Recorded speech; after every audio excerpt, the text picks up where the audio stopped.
She was 32, widowed 2 years ago when the fishing trawler Morning Star went down with all hands, including her husband Jonah. After the funeral she never showed her face again. A plain black medical mask, the kind surgeons wear, became her permanent shield.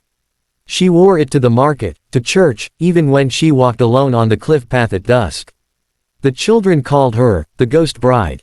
The women said she was hiding burns or cancer. The men laughed that Jonah must have married beneath him and now she was too ashamed to be seen. Serafina never answered the cruelty. She simply moved through the town like mist, buying milk and bread with gloved hands, eyes lowered, voice soft as falling ash. Only one person refused to mock her, little Ivy Hart, 8 years old, who lived next door.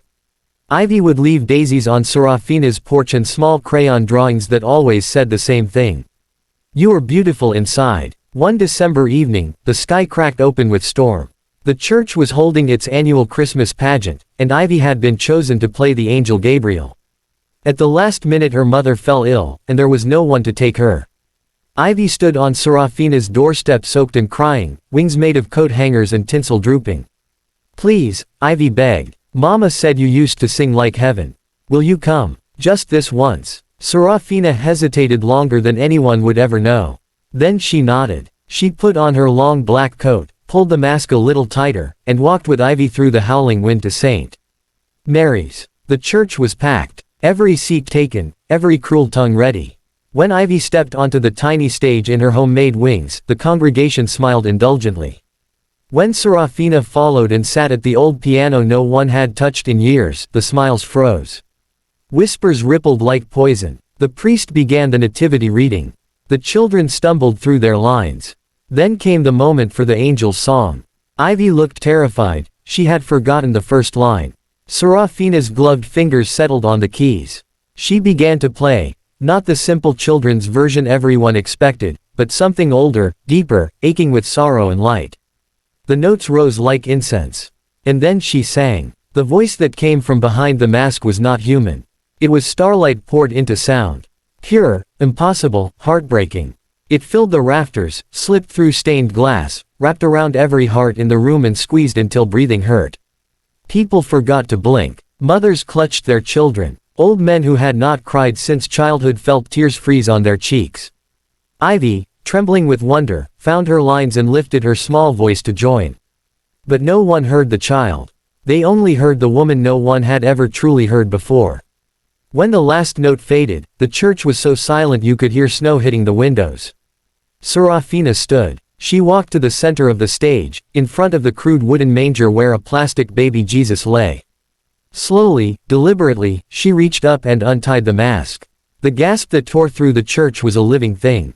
There were no burns, no scars, no disfigurement. Beneath the mask was the most exquisite face anyone there had ever seen. High cheekbones dusted with gold, lips soft and full, skin like moonlight on water.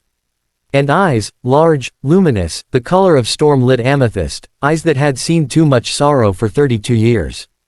But that was not what stole their breath. It was the grief carved into every perfect line.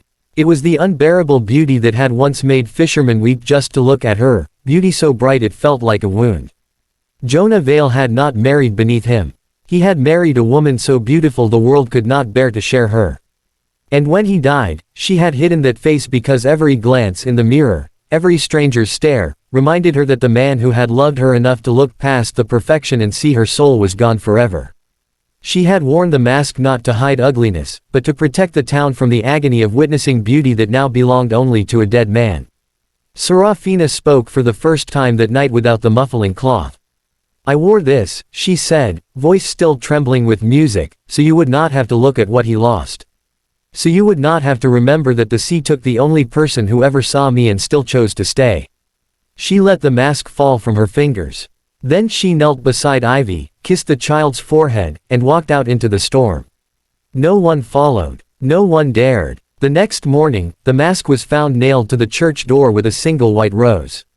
Serafina Vale was never seen in Greyhaven again. Some say she took a boat north and sings to the whales now. Others swear on moonless nights, if you walk the cliff path, you can still hear that voice rising with the wind, calling a name no living person is allowed to answer. And in St. Mary's, every Christmas Eve, When the children sing the angel's song, the piano plays itself for exactly 37 seconds, soft, perfect, heartbreaking. The people of Greyhaven never called anyone ugly again.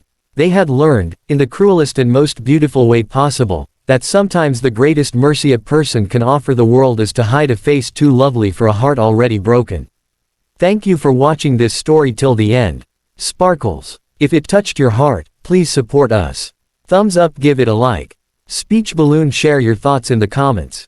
Bell, subscribe to our channel and turn on notifications.